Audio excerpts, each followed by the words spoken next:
yeah, it's like I have enough money to like, have an apartment and do this and do that. But then like, what have you accomplished in life? Like I'm always dreaming big. It's like, I want to, be there with Denzel and, do something big, whether that's me acting with him or like me directing him eventually. I know he'll be older then, but so I'm always dreaming big. It's like, oh, I got a nice job. I got an apartment. I don't have a 2006 Nissan Sentra. Sorry, everybody. That's what I have. It's okay. But it still runs pretty good, though, everyone. You'd be surprised. So, yeah, I just dream big. And it's just like, oh, well, I could have a 2018 Sentra if I didn't freaking pay anybody now, It's but true. you gotta be smart with your money. And some people go, oh, you're crazy with your money. You spent so much money on this movie, like bonkers amount. A lot of people have help for free, which is great. That's how a SAG ULB film usually works. The PAs don't really get paid. Now, of course, on Star Wars, the rise of Skywalker, everyone, the people are getting paid just to hand out water. But a SAG ULB film like mine, like the water handing out people and people just doing very minor things below the line personnel. That's a term I'm sure you've heard of. Yeah. Those people, aren't getting paid. Yeah.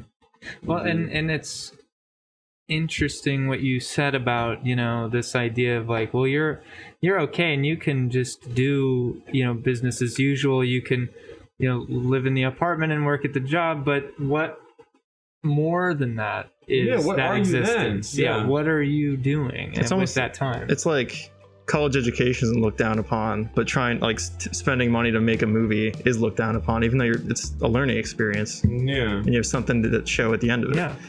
Yeah. It's just as much of an investment as education.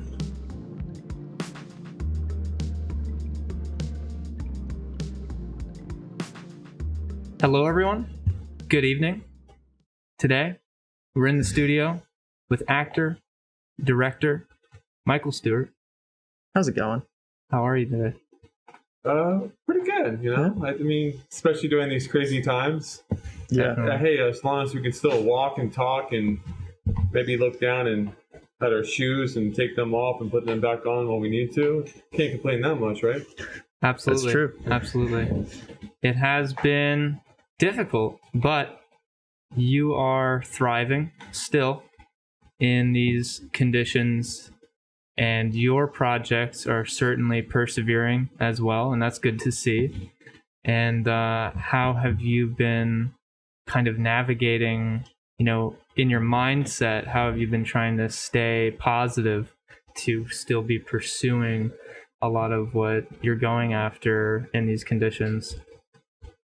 Sometimes, just like in a lot of fields, you have to think of like alternate methods of like your attack mode. It's like, hey, I want to try to get this actor, but like maybe some of my sneaky outlets can't really work as far as it goes with like this year being kind of like, different than any other year in history. So it's like, for example, I was like, I knew that sometimes like actors / directors will have like these giant presentations where it's like, hey, live in person. It's like I was gonna go like espionage style on this one individual, but you can't do that because large gatherings of people, as far as like screenings, concerts. I mean, I heard weddings are kind of getting by somehow because my one buddy just had a wedding that he went to, so I don't know how that worked out, but so it's just like, you just have to rely on the good old phone and internet more. So those are some of the things I've been dealing with. And, producers are asking me about, like, make sure you have, like, masks on set and stuff like that. But I haven't really had many major scenes since the whole COVID thing. Maybe just, like, minor pickup things. Because this movie's kind of getting close to its end now. Yeah. I guess this isn't the first hiccup when it comes to Mr. Blue Shirt, at least. All the COVID stuff and all that. I'm guessing it's had its own set of challenges as it's gone on. So I'm guessing, you've been persevering the entire time to get it made. Yeah, you mean like pre-COVID and the challenges? Yeah, the challenges are like freaking, out of this universe, So it's whether it's me doing something stupid like giving myself a concussion on set by taking the character a little too far. and the camera guy and like 50 people look at me and they're going, what are you doing right now? Like, what just happened? Mm. Or like you have to worry about other actors, like, you know, so older gentlemen, like, you know, some guy almost like fell off of a cliff by accident. Like, I'm like, okay, Wow. yeah. So, Wow. yeah, so a lot's going on. A lot has gone on. So speaking of concussion, you're doing all the stunts on that, right? Or you're doing your own stunts for Mr. Blue Shirt? You do some stunt work. Yeah, I don't know how they do it in the big time. Like when it's like this, it's like played by a different actor. Like they have the same haircut and everything, but like you see it on like the behind the scenes features. It's like, all right, you definitely look different than you. Right, you know, yeah. It's like. So I don't know how they digitally or how they really do that part. I think that's kind of in the $10 million and up club league. So like if I'm gonna do like a minor stunt, then the one stunt was major because I was hanging out with a car holding onto another car while they were both going in motion. Wow. So I mean that was, you know, but yeah. So and to answer your question, yeah, I definitely do some of them. Yeah. Are you coordinating them too as you go? Yeah, the one actor who plays a Frankenstein type creature, he served over in Iraq. He did a few tours and stuff, so he has some good like combat experience and some kind of like, you know, minor kind of stunt skills. So he helped me with like the whole car stunt scene. So that was pretty cool. So it's always good when your actors are more than just actors. Like that's I hire a lot of actors that can like do more than one thing. But it's not a deal breaker. But you know, some people, especially in the Lehigh Valley market, like, you know, a lot of people gotta say like they do more than one thing. Yeah. That's interesting. It's good to have good people on your team to realize those, you know, that vision, and to have a good stunt coordinator like that for some more ambitious, you know, scenes. Definitely, I'm sure came in handy. And so you are directing this film, and you are writing this film, and you are one of the main actors in the film, if not the main character of the film. And so what has it been like trying to juggle all of those roles for this project? I mean, I guess it's just like playing like the violin, like Yo-Yo Ma. It's like he probably practiced. He started probably at like a young age, like right out of the womb. You know, probably not right out of the womb. You crawl and walk and shove down the baby carrots down your throat first. So, I mean, I'm 35. I started acting when I was like 15 with like haunted house acting, and then right around 2002, like, you know, we have so much nowadays for the 16-year-old to get, but like back then in 2002, it was kind of like, you know, what can you get? What can you practice with? So I got a VHS compact camcorder, and I started practicing with that and performing. And then I was like, do I love this enough to go to college? And then, yeah, I was all in, and I haven't looked back since. So just practice over time and consistency. You know, don't give up, network, learn your failures, like what you like kind of suck at, and not to go down those roads, and then go down the right path, you know? So practice and don't take big breaks in between. I mean, that shows like how much you love it. It's like, oh, I've acted since like 2002, but I haven't done it since like 2007, man. You know, so it's like, and it's like 2020 now. It's like, oh, you can't really say you've been acting since 2002, then. So I've been at it like very steadily since 2002.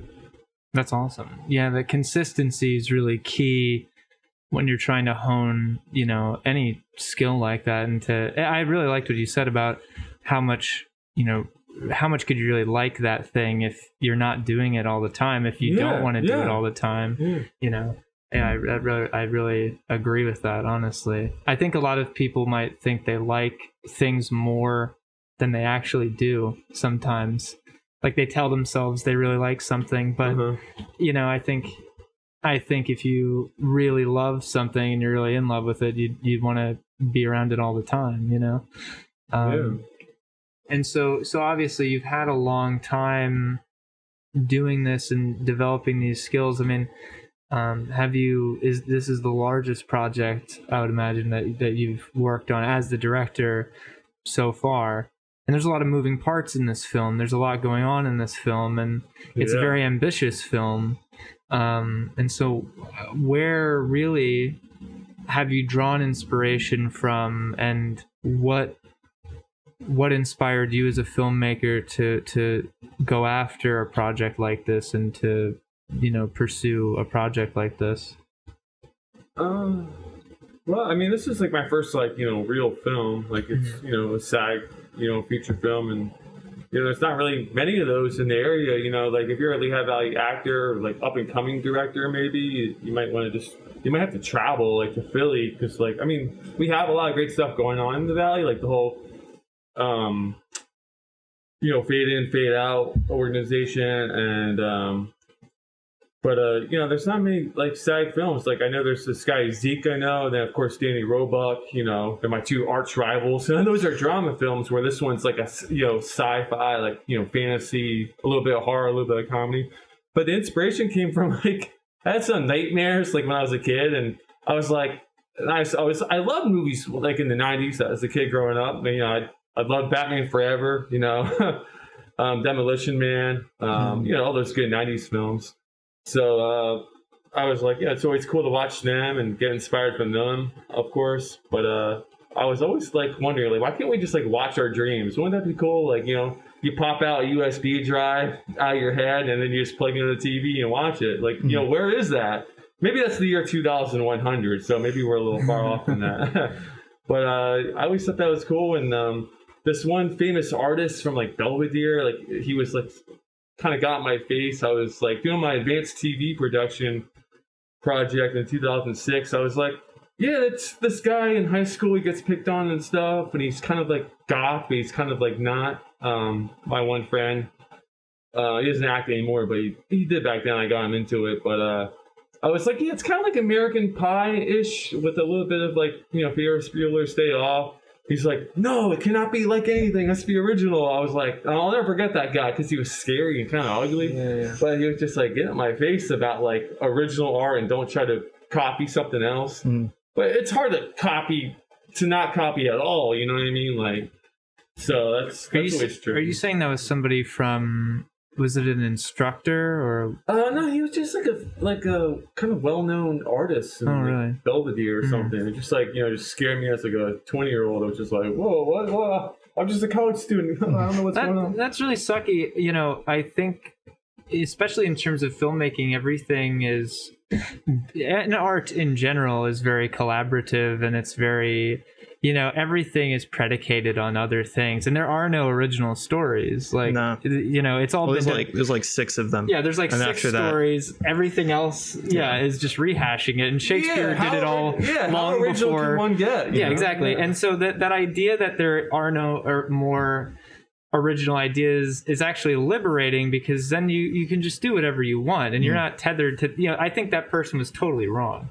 Yeah. And there's so many filmmakers that when you go to make a film, the log line for the movie Alien directed by Ridley Scott, the log line was Jaws in space. That was his log line. The language of filmmaking is always this language of what has come before it and what is informing, the films of the time. And it's always being, talked about and facilitated in that way, where if movies, you can have a conversation by saying, like when you described It's American Pie and Ferris Bueller's Day Off, you start to very quickly understand what that piece is going to look like, judging by those elements you're kind of harkening back to that we remember. Everyone's seen those movies, so it's a very efficient way to communicate ideas. So that was like the entirely wrong thing to say to somebody at that time when they're communicating in the correct way. Yeah, it's interesting. I try to be like with Mr. Blue Shirt. I try to be like super original. It's like the way I wrote the script was like, because I did 2 test films before that. That way I could really practice, like, how it's going to be almost. So it was great practice of like how the film was going to be. Of course, I got like, a lot of well-known, like, not like Harrison Ford or something like that, or, Eddie Redmayne, or, something like that, but something I could like possibly get within loans, within financial help, but like obviously when I did the test film, it was like 2008 and 2010. So I mean, it was like $700 soaking wet, maybe, something like that. So, but it was just an outline, like a rough draft before you make the final draft. Like think of English composition class where you have like the rough draft. It's a rough draft means nothing. That's not where you're going to hand the teacher into. You're not going to hand that draft to her. So, it was like 2 years of my life in the pre-production phase with that phase of the movie of just like figuring out how this big mama is going to hatch soon. So I know a lot of filmmakers don't do that. They just kind of have to script. I was still young at the time in 2008, so I wasn't in like a rush to get started because it's like I have enough money to have an apartment and do this and do that, but then like what have you accomplished in life? Like I'm always dreaming big. It's like I want to be there with Denzel and do something big, whether that's me acting with him or like me directing him eventually. I know he'll be older then, but so I'm always dreaming big. It's like, oh, I got a nice job, I got an apartment. I don't have a 2006 Nissan Sentra. Sorry, everybody, that's what I have. It's okay. But it still runs pretty good, though, everyone. You'd be surprised. So, I just dream big and just like, oh, well, I could have a 2018 Sentra if I didn't freaking pay anybody now, but true. you gotta be smart with your money. And some people go, oh, you're crazy with money. You spent so much money on this movie, like bonkers amount. A lot of people have help for free, which is great. That's how a SAG ULB film usually works. The PAs don't really get paid. Now, of course, on Star Wars, the rise of Skywalker, the people are getting paid just to hand out water. But a SAG ULB film like mine, like the water handing out people and people just doing very minor things below the line personnel. That's a term I'm sure you've heard of. Yeah. Those people, aren't getting paid. Yeah. Well, and it's interesting what you said about, this idea of like, well, you're okay and you can just do, business as usual. You can, live in the apartment and work at the job, but what more than that is that existence? Yeah. What are you doing? It's almost that time. It's like college education isn't looked down upon, but spending money to make a movie is looked down upon, even though it's a learning experience. Yeah. And you have something to show at the end of it. Yeah. Yeah. It's just as much of an investment as education.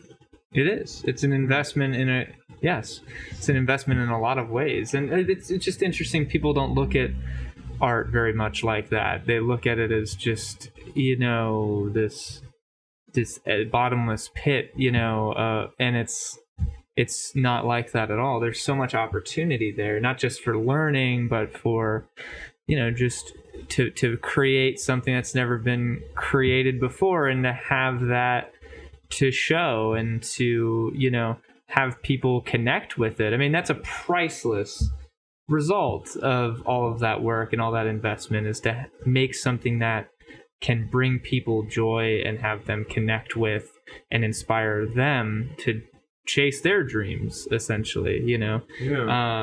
It's I think it's really cool. And you have a mentality that is very grounded in reality about how those projects come to fruition. You understand the business and what that takes, and that's a very important skill as well that a lot of filmmakers don't always have. It's a very left brain, right brain kind of thing where it's you have the creative side doesn't always coincide with the more money minded or business logician side of things, and it takes that balance, and it's through that balance I see that this film's almost finished, right? You said. Yeah, just a few little pickup scenes, and I think the biggest challenge is people go how do you be the main actor and direct and produce at the same time? It's like I said, been at it 18 years of not this movie's been 18 years, but I did 3 shorts before this, and the practice outline like, little $700 little crappy films that were like the test films for, Mr. Blue Shirt. So, it's just, working like this other job so I can still pay my student loans and, some home bills and cell phone bill and that kind of crap. Mm-hmm. So it's like working the warehouse job and trying to be like this bigger than life, film figure. Mm-hmm. That's the hardest part, especially when you're working night shift and lifting dog food all night. So sometimes you want to wake up and just get on the computer and then like edit a little bit, then shower, then have dinner, then get ready to work, go to work, and then go to work. So it's sometimes the window is really small on working days for the warehouse job because like you have that tight window to try to get maybe an hour workout editing session in. And then sometimes you go, oh man, I just ran out of time today. Like other distractions come up. So that's definitely the most insane challenge is this warehouse real life job versus like the Mr. Blue Shirt. What's the next task at hand? And keeping that focus of you're balancing these. I mean, to me, it's like, it's like a Miley Cyrus, Hannah Montana kind of dilemma. It's like you don't know. You have to flip flop between these two different lives. Yeah, it feels like you're just two great different reference. people. Oh man, that's fantastic. And it's hard sometimes because sometimes you want to just only do the one thing where you get to do exactly what you want to be doing. You don't want to do the more mundane, boring part, and you wish your schedule can be entirely filled up with that great part, that you want. And it is a balance. That's how you get there though. You put in the hours when it's not convenient, so then you can just do it whenever you want. Then you down can the pick road up and sign, and hopefully then you can just be a film editor, just actor, just director, Because I know, like, on the next level, I'm not going to be, like, producer, director, actor, writer, editor all at the same time. So I'm going to have to pick, like, kind of which one I want to do, or whatever. I mean, I know some people in the big-time leagues, they do two things at once, like Mel Gibson was the director and the main actor. And Ben Affleck does that a lot, too. Mm-hmm. So I know it happens, but it's just about getting this film done, and then hopefully I could tell my warehouse job what time it is, Do you find like having those long-term goals help with like immediate problems, where like something comes up, but just having that in mind, that's like this is just for right now, and in the future, once I move past this, I'll move on. Yeah, I mean, get where I want to go. My life at my my normal job, it's like. I mean, they all know, like, everyone's seen, most of the people at my job seen the trailer and stuff like that. So, like, they know, like, this Mike Stewart guy, he's up to something, like, naughty or he's up to something sneaky. So, they don't, it's not like, this job's nothing. I'm going to be famous in, like a year or so. So, this job's a joke. I still put my heart and soul into it. But I definitely, like, I'm going to employ you. Like, apply you want me to do this? You want me to do that? Yeah. Like, I know how to do this job. Yeah. And the other day, the guy had me train people and stuff. So, like, they know I'm not a joke there. So, Yeah. But, it's just sad. Like, I just wish, like, Kevin Feige could just come to my house and see my editing room and, be like, you're too good just to where, just how about you just follow me real quick? You're too good for what you're doing, how your living situation is now. So why don't you just come down to LA with me real quick, But that doesn't happen. Maybe Kevin Feige would love me if he saw me, if he met me, and heard my tales of filming and my life, smoking a crushed red pepper and like losing my voice and blowing out orange clouds. So like he might get a kick out of that. He might want me. But like he doesn't know me, so therefore like it's not like just like I don't get a chance to know him. Exactly. Now, sad. You said an interesting thing about earlier you would go to events to put yourself in a position to organically meet certain people that you wanted to, I would assume, later pitch to be actors in the film. Mm-hmm. I would imagine successfully in some cases. Yeah. Because I know you have a lot of higher profile. You have a lot of actors from many other well-known films and TV shows that are in this Mr. Blue Shirt, and I think that's very important too. Understanding that's a skill, as well as how do you put yourself in the best position to meet the right people, to be in the right rooms, and in on the right conversations that then lead to, you know, wherever you want to be.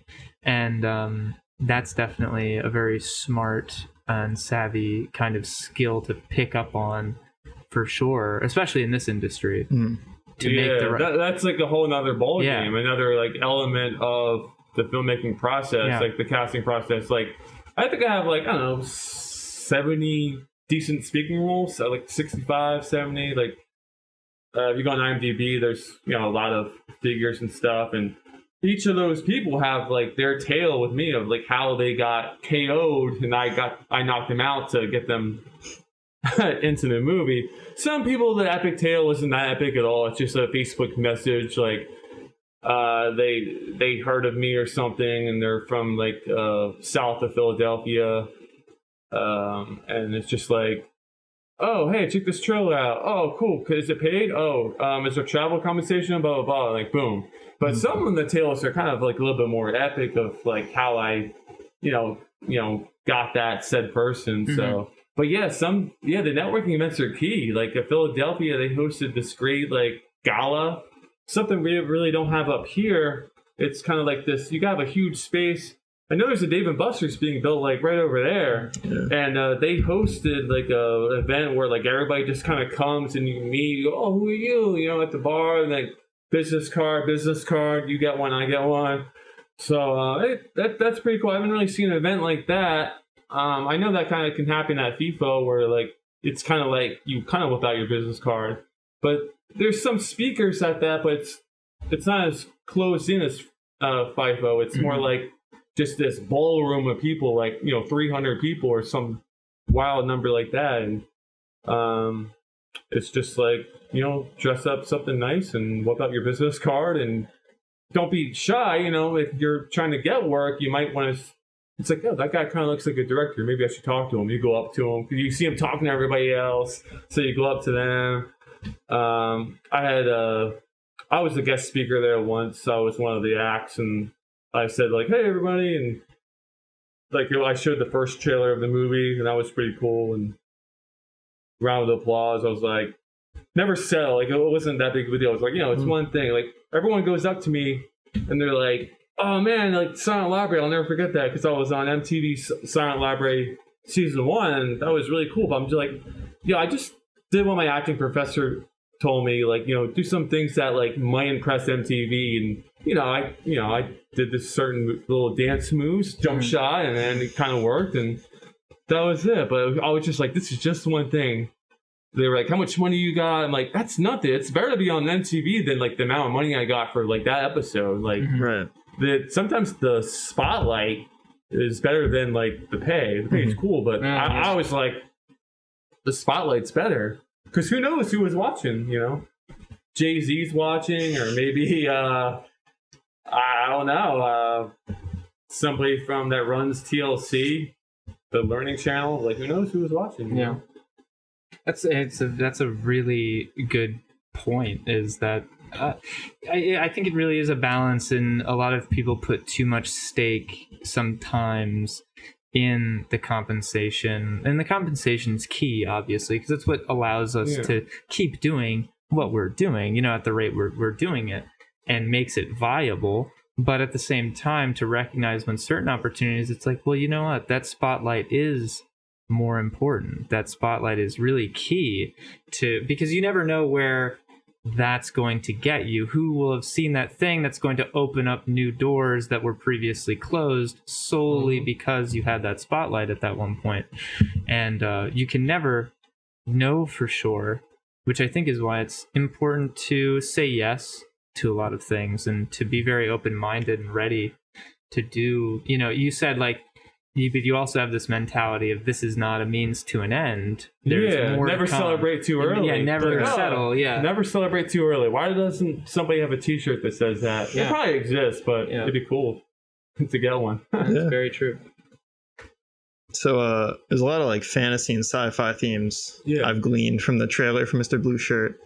What were some inspirations for that? Like what did you see like when you were a kid or whatever that you're like, this is awesome, I need to make something like this? Yeah. I know I mentioned earlier like the nightmares, but that's only if you have a pie chart of percentage of 100%, obviously the nightmares isn't 80% of why I made Mystery Blue Shirt, because it's not about nightmares, obviously. But yeah, I would say like The Fifth Element. I really like that movie a lot.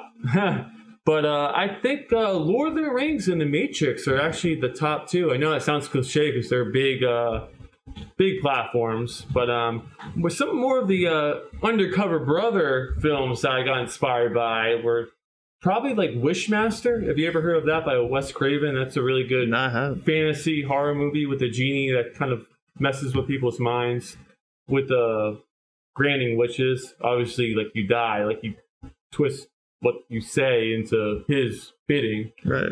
But Hellraiser, The Lawnmower Man is a very out there sci-fi movie. And of course The Labyrinth, how like you have like a journey and you have a collection of out of this world characters. That one definitely resonates with me a lot and the voice acting was so beautiful in that film. Jeez. But I love the story, the makeup, the creature design is really good, especially for like being an 86 film. That was, I would say Labyrinth and The Matrix, Lord of the Rings, The Fifth Element. Some of that edgy, hardcore humor with like Step Brothers. Definitely some characters that are designed to be very over the top with like being aggressive in their comedic diction. So I have some characters that are kind of dramatic and some are comedic and some are a hybrid in the middle. So it's kind of cool when you see your script and you think of like who you're going to cast and like how they're going to just collide. Like the warm front is coming to meet the cold front. Tornado, boom, watch out. So yeah, I own like 500 films on Blu-ray. So I'm a big film. Kind of like Peyton Manning, like always gotta watch the film tape, watch what this guy's doing, what this guy's doing. So football and filmmaking, they have a lot in common in a weird metaphorical, weird kind of matching sense. It's kind of amazing. People make fun of me like when I explain that, but like if I explain it well, then how can you really make fun of it? No, I agree. I ended up using a football term or sports term in a meeting we had the other day, actually. It just makes sense. I blew away, There's just sometimes where it just makes sense. And actually, now that you say that, I think that's more true than even is immediately apparent. I mean, I think there are a lot of parallels there. That's fascinating. That's really interesting. Like whenever a bunch of people come together to work on like a really specific, like technical result to come out of it, it's really impressive. And I think that kind of it's this big team effort to do this very complicated, football. One single football play. It's a very complicated thing to pull off. If someone doesn't do their job, then it's it's all messed up. And it all gets messed up, and everyone has to be on their game, just like in filming a scene. That's fascinating. That's really interesting. I think there's definitely more there if we would take the time. But that's true. That's an endless. Bring out the giant map. Explain how things match. Are you an Oakland Raiders fan? I saw you have. I was as a kid, I saw you had something on your car keys. Rich Keenan days. I just kind of, I don't know why that's even on there. I should probably just get that off. Yeah. Just sending the wrong message. Right. Yeah, I know. Sending the wrong message to you or to whoever, might see that little thing. Yeah. Yeah. Well, then who, if not then who? Who are you? I'm trying to become an Eagles fan just because you're trying to become because like we're in Eagles country. I kind of watch football a lot when I can. It's not a great justification to become an Eagles fan. How dare you? Oh my. Just because you don't like it doesn't mean no one must like it. So did you always live in the Valley or? Yeah. I went to Kutztown University. Oh, okay. Northampton prior. So I lived at Kutztown for a while, but then I came back to, here. So. Hey, man. Whatever floats your boat, Yeah. Honestly. Sometimes you gotta watch out when the boat does float, because there was a scene that we shot in the movie where, like, we're literally on a boat and there were some, like, igneous rocks pointing out, and whoa, we have to watch our heads. But there's this really cool scene in the movie where, like, we're in an underwater cavern traveling through on a boat.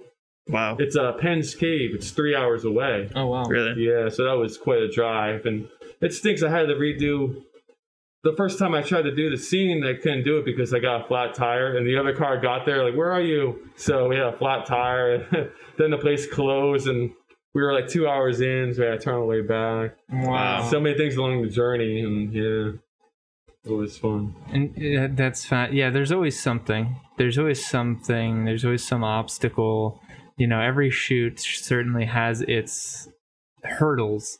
And yeah, I'm sure there's been no shortage of those throughout making this film. I mean, you've been making this film for a while now, and it's impressive how much ground has been covered. I think a lot of the interesting locations you go to. Has finding locations been hard for this project? Because I'm sure there's a bit of a particular nature to them to fit the world you're trying to convey. Yeah, to find locations worlds, that multiple kind of dimensions, like Earth, and then like the computer simulated like Earth look, and then there's the kind of the Lord of the Rings, like the 1500 or not 1500s, but like the Lord of the Rings vibe where it's like nothing modern in it. The Shire vibe. Yeah, everybody's living in holes in the ground.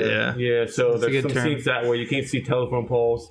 Telephone poles are the number one enemy. You gotta watch out for those because they're just everywhere. I guess they're very convenient up until you need them to not be there. Yeah, can you like not be there? Can we just like digitally erase you? Like that'd be kind of cool. So yeah, a lot of big films they just settle really on one location because they have so many people to pay. But like it's kind of cool. That's one of the advantages of a smaller film is where you can. If you really get your best friends and your main camera, the DP, to be okay with like traveling here and there, that way, because in the script I was like, oh, this is definitely a different location. This is a different location. I'm like, yeah. Oh. But I think a bigger film with show this to Warner Brothers, they'd be like, oh, like because they like to stay in one kind of city and one soundstage.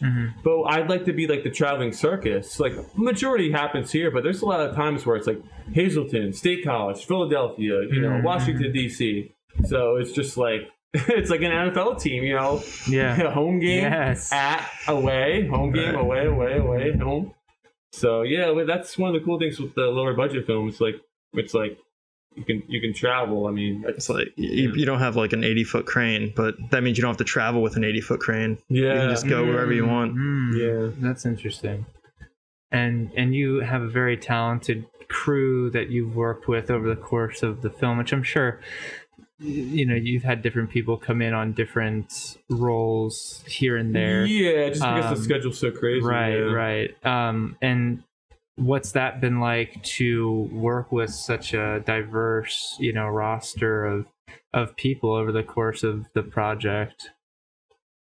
I would say, I mean, like the DP, like you don't really want to like swap him out, like because that's just bonkers. That's really not that's really unprofessional in a way, but like with like small things, like people that can like be AC and like PAs and like kind of jobs that are like easier. Not that they're not important, but less important than the DP and stuff. I would say it's been kind of fun. It's like, all right, son, this is how you hold a broom. Pull Mike. Make sure you treat it like a laser pointer. Aim, direct fire. Aim at the mouth. Boom, got it.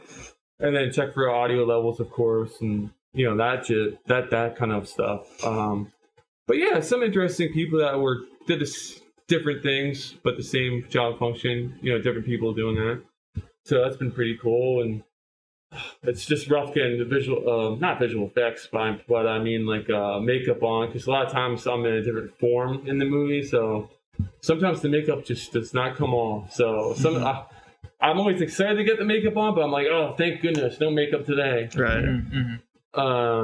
So that's good, but makeup is just, and you gotta account for makeup time, because if you want to shoot at a certain time, you gotta watch out for that. And then if the location manager is like, hey, we close at 7 and you only pay me up until here, so those are the 3 times you gotta watch out for: the shooting time, makeup time, and like the time you have allowed their total. So if you could be interchangeable with like not doing makeup on set, like, oh, the makeup artist, me and her are tight, just come to my resonance, and we'll just do it there. Then we'll drive to the set. So you got to really think creative on the spot.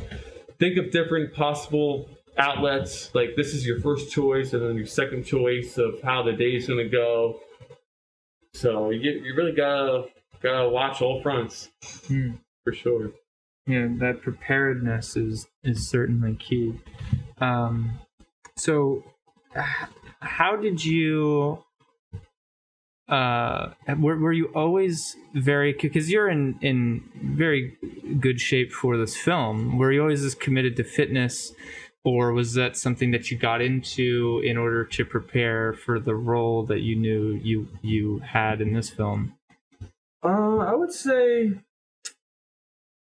I mean, I did track in high school, but I was more just like, I just want to try something. And I wasn't like placing all my coaches like, he's like, oh, we got to play second or third. If you can't get first, get second or third. I'm like, I never got second or third. So in high school, I was more of like the nerd. So, but I was like really popular too. So I was kind of like hybrid. It was kind of weird actually. So, yeah, I kind of got into it a little bit. I was always into basketball, but I wasn't very good at that. So I kind of gave that up. I was really into bowling. That got me really frustrated. So I kind of quit that when I was like 17. I did that for like 10 years. So I eventually, it was just like, well, and I'm not playing video games that much anymore. So eventually I was like, this is still while I was like early in my filmmaking career. I was like, oh, what's something like secondary that I could fall in love with? And I just happened to be fitness and working out. So especially when this one chick from college, she totally beat me in a race in like 2009. I was like, man, if I ever want to fall in love with a girl that's like turbo, like, I need to make myself look hotter, or else she's gonna look at you going, you're out of my league. I'm like, yeah, I know. So that wasn't the reason I got into it, but that was just one day that just got me fired up. So like the competitive spirit, it's in fitness and filmmaking in a way. So I just kind of got into it, and then I did modeling a little bit. Then I took it more serious, and then I just kind of fell in love with fitness and stuff because I had those spare time. With fitness, you really don't need like a bunch of people. It's just you just going to the gym. Sometimes you have like a lifting partner or whatever, but with this, with fitness, it just more times you just go when you can go. Oh, makeup artist, I don't need you. It's just me. I'm just going. But yeah, you do have to get in shape for the role since I'm kind of like the action hero kind of guy. So, and I, ladies at home, I do strip in front of a waterfall. It's pretty sexy. You want to check it out. So we do have that going on, everybody, children at home and people. So we do have that. It was a really great scene, though, to be real, though. I mean, Glenanoco Falls, it's a really scenic spot. A lot of photographers go there. Yeah. But we actually, when we were watching the trailer, we actually we knew. It was like, was that Glenanoco? That has to be Glenanoco. Oh, really? Yeah. That's awesome. Yeah. Well, you are correct, sir. Yeah, that's awesome. Yeah, because we were just there. The summer, not just there, unfortunately. Right before, not just there. We were there the summer right before it got closed to the public, which is unfortunate. But good, you got that amazing shot prior to that happening. Yeah, that's awesome. Yeah. That'll be something to definitely remember it by. Well, it's a beautiful shot. There's a lot of beautiful shots, like especially in the trailer. There's a lot of really beautiful shots in that film. The DP obviously is very talented and following your vision for each shot. There's some like that time lapse by the lake. Was beautiful. The Glenanoco shot was very beautiful. There's a lot of really nice stuff in there filmically. Yeah, one of these days I'm going to have to list the total amount of cities and total number of locations because it's definitely higher than normal, for sure. But yeah, you just kind of like that waterfall shot, it just doesn't come about, you have to like kind of like premeditate it and then before you go out and do it. So premeditation work is like really key even before you do the actual shot. So you just kind of, I'm like looking down. I remember there's a scene in The Dark Knight where Batman's just like on top of a skyscraper. And he's just like looking down, like, oh my god, the weight of the world is on my shoulders. So I kind of thought of that as far as like the acting sense of it and the composition of the shot for that waterfall shot. So see, if you watch films, like you would kind of know that kind of helps. That kind of helped put the carrots and the potatoes and the cumin and the cilantro and the soup bowl before doing that shot. Because I watched The Dark Knight. I was like, okay, Batman's going through some things right now. And it's kind of epic beauty. The music was high on that shot. Mm-hmm. So that's how that shot kind of came about, I guess. Well, that goes back to what we were saying earlier, where it's like, yeah, you could try and figure out every shot on your own or whatever for a hero movie, but there's so much of that been done that you can take what is good and try and build off of that, as opposed to trying to do it from scratch every time. Yeah, because then we wouldn't get anywhere. Yeah, exactly. Yeah, that would be such a ridiculous uphill battle. Well, like another hero movie, you didn't have it's and correct me if I'm wrong, but this Mr. Blue Shirt film, that didn't have a complete huge script that was very meticulously detailed for every single beat and every single scene. It was something that has grown over time, and as you were, much like Iron Man 1, directed by Jon Favreau, that film also didn't really have a very detailed script. It was just a lot of beat points, and they had a general sense, and the film turned out amazing. And so your process was a bit similar in that sense, that you didn't have a complete script by the time that the project was really getting kicked off, and it kind of has gone as you went in some aspects.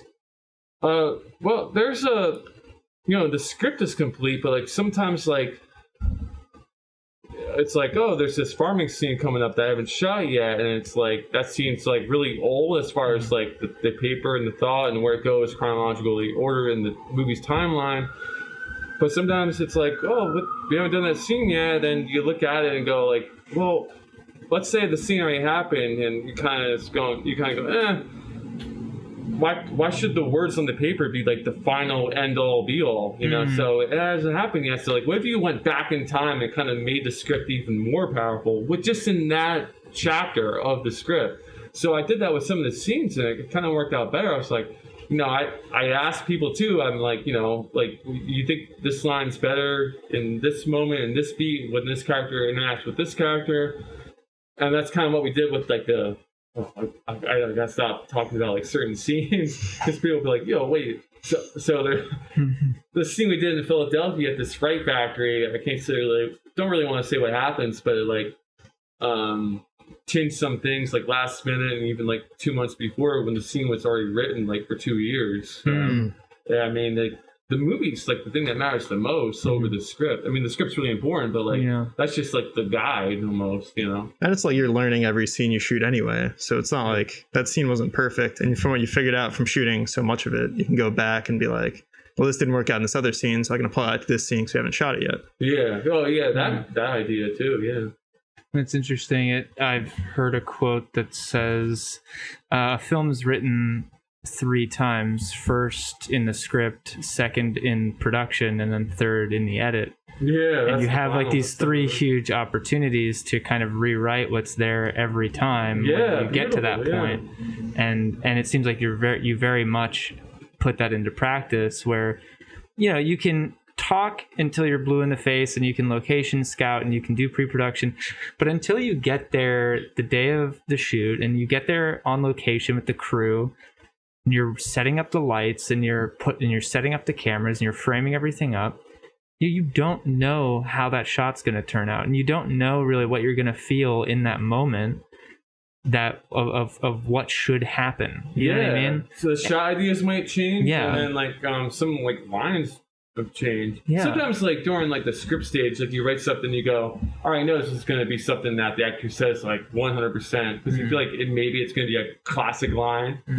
So, but I like to use improv too. There's some really over the top improv, and like every time we think of improv, it usually always happens in comedic movies. But there's some very dramatic scenes where improv's used as well. Like you never really hear dramatic improv. Like it doesn't really happen often. But like I challenged my award-winning Philadelphia actress, like let's why don't you kind of try this, forget the script. I mean, like this is what it says, but kind of go like northwest around it. So it was really bonkers. Sometimes you don't want to do that all the time. Dramatic improv. Usually you want to do it with a comedic character and do comedic improv. Like Will Ferrell does a lot of improv. The Step Brothers and Old School, they just let him go off, but like keep him like don't go don't be talking about like, you know, geography or something when it makes no sense in the scene, you know. Yeah. You still got to tell the story. Yeah, exactly. Right. Yeah, you got it.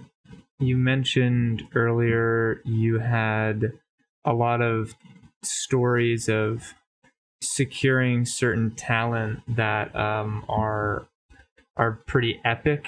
And do you have like a particular one that stands out to you? You don't have to mention any names if you don't want to, but do you have any particular story that stands out to you that was like a huge win when you secured a talent and you really had to? There's some craziness to how you secured the deal. Yeah, let me think of everybody. Hold on, everyone. Loading. Everybody. File code. Everybody. Loading. Oh, man. This is probably one of the... It might not be the most epic one, but like maybe it's probably top 5 in epic casting tales. Mm-hmm. This is like during the... Like, you know when MySpace was still a thing? It was kind of like really popular. Then like it kind of was getting its butt kicked by Facebook, and then it was a rivalry for like maybe a year or so. Then Facebook just like ate it. I got a MySpace message from this like actress. I thought maybe it was spam or something, and it turned out to be like the female lead of the movie. Really? So I kind of just rolled with that, and then like said, "Call my manager." Blah blah blah. I'm like, okay, and this is like 2012, and I was like, how did she even find me? Like, I wasn't like a known thing at that time. Like the movie didn't start yet. It wasn't a thing. 2012, I was going through like what I was doing with my life as far as like what I do next, because the test films are done. Like I kind of know the movie. I don't know who's all going to be in it. I don't know who my DP is. Like I didn't know anything. In 2012 was like purgatory. It's like, where am I going in life? So I kind of just was like, maybe I was like upset or something about the message, and I just kind of, I called this guy, and he turned out to be one of the other main leads, like, you know, right below me. So like that single one choice might have been the most important day in Mr. Blue Shirt history. Wow. So it was like a sign almost. Yeah. Signs are crazy. Yeah, like sometimes you just go like, there's no way this could possibly happen. And you just have to roll with it, you know? That's crazy. Yeah, there's sometimes it always seems like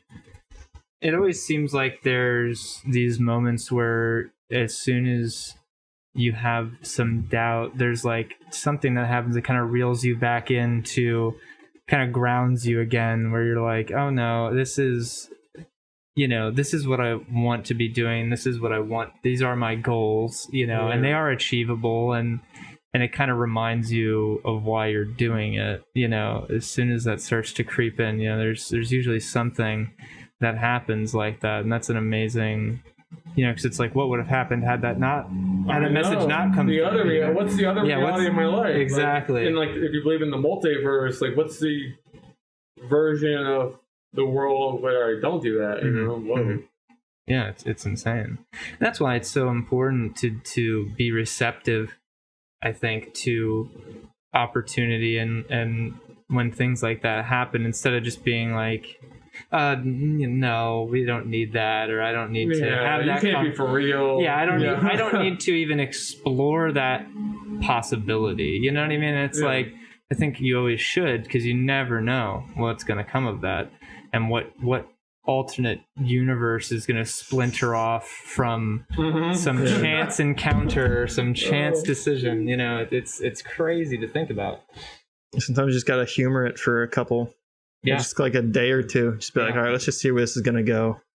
And if nothing happens, nothing happens. Yeah. But like, and if you fail 9 times out of 10, but that one win, it kind of makes you forget about all the losses. Yeah. Especially if the win is like epic, you know, like, oh, I found my female lead. Yes. It just kind of grew from there, and then. Yeah, no, it's amazing. Mike, thank you so much for coming out and talking to us about this project. I don't know if there's anything else that you want to talk about, or if there's anyone you'd like to shout out from your adventures thus far, in film and making this film in particular, that you'd like to give shout outs to, or plug anything that you want people to go to check out. So if you have anything you'd like to shout out or plug, you can do so for sure. Well, that sounds a lot like Blu-ray special features talk to go over like the beginning. But I guess I don't want to shout out somebody's name that makes the bills feel uncomfortable. But the contest winner of the random shout out is, I'm not gonna pick a lead. I'm gonna pick a random person. Damian Coletti, awesome guy. He's like this Italian kind of bad news kind of guy. Yeah. And he plays one of the shirts. Because they're in the movie. There's shirts. Like there's Mr. Blue Shirt, and the story's kind of zeroed in on my journey. But there's other shirt people, and each different shirt is a different cursed personality.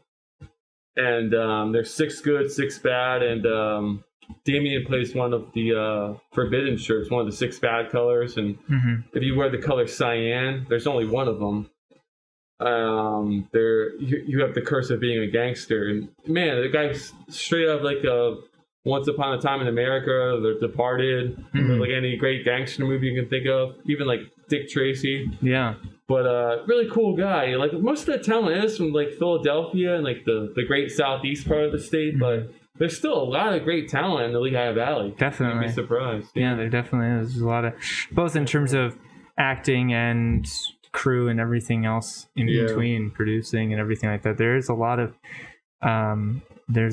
really talented people here for sure. It's popping off. Yeah, definitely. A little bit. I mean, it's smaller. We're smaller than Philadelphia and New York City and stuff. But like sometimes, if you want something really specific, Lehigh Valley might not have that to offer. It's like you might just have to travel and maybe use IMDb Pro tool, like the casting breakdown, or maybe not Craigslist, but like I would say like Backstage or IMDb Pro to try to find what you're looking for, or like use the other actors because probability says that they probably know maybe an actor that you don't know. Exactly. My makeup artist always tells me that, like, yo, look at my Facebook, see what actors like you might know, because some of those people are actors that you don't know. I'm like, oh, okay.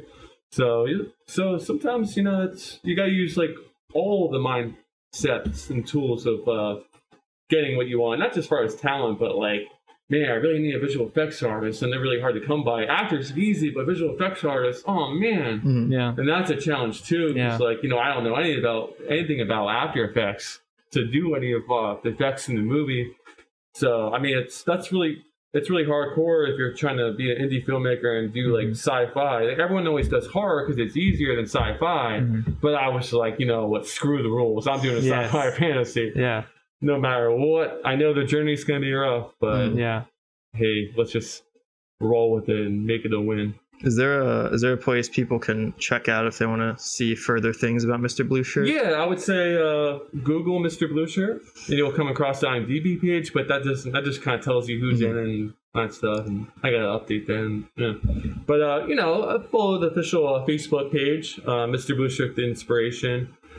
If you on Google, you'll definitely come across the trailer, and there is a official website, but me and my best friend who makes the website, we got to kind of update that and kind of fix out some of the kinks to kind of add more stuff and make it like attractable, I guess you could say. Have maybe like a shop, and what is the purpose of having a website? Like you kind of want it to expand and stuff, and I really wonder why why does the trailer have so little views? And I watched some like this like killer clown movie or whatever that was shot in Philadelphia, and it's got like 6.1 million views. I'm like, wait, my film's definitely better than that, because my film deals with the universe and like gods and like heroes colliding and stuff, and it's just like sometimes like you get a little jealous. You're like, wait, that's just a clown that probably just kills people, and my film has like everything under the sun in it. I'm like, that's one thing I gotta work on. But like like I told you guys, like I'm director and producer. Like I'm not like a marketing pro. So like how does one trailer get like so many more views than another one? That's something interesting when I think about it. Yeah. And I don't want to pressure you or anything, because I'm sure there's still a lot of stuff up in the air. Do you have like an estimated time it's going to come out? Ooh. Or is that still like hard to define right now? I would say hard to define. I mean, we're still in the era of COVID, so like, I mean, right. It's probably illegal to even have like 200 people in a theater or 400 people, but that's kind of stinks. But you know, you obviously want to have like the local premiere, and then you got to work on like the whole distribution game. Like, you know, come and get it. Who wants the doggy treat? You know. So I mean, that's something I kind of think about more once I'm done making the movie. I can almost transform into like Mr. Businessman. Hi, how you doing? You know, you know, what's up? So how about we make a deal? You know, I want to make some, I guess, dollars, and you want to make some dollars off this film, and I want to get my name out there too. So let's make a deal. You know. Yeah.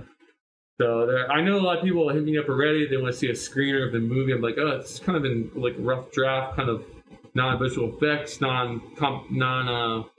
non-music form right now. So you know, they ain't gonna want to see it now. So like, which one of you guys is like big time, and which one of you guys is like, you know, right? Yeah, I don't want a bad deal, and the film goes nowhere. Like, you know, $80,000 down the drain. You don't want to do that, you know. Exactly. Yeah. No, it's.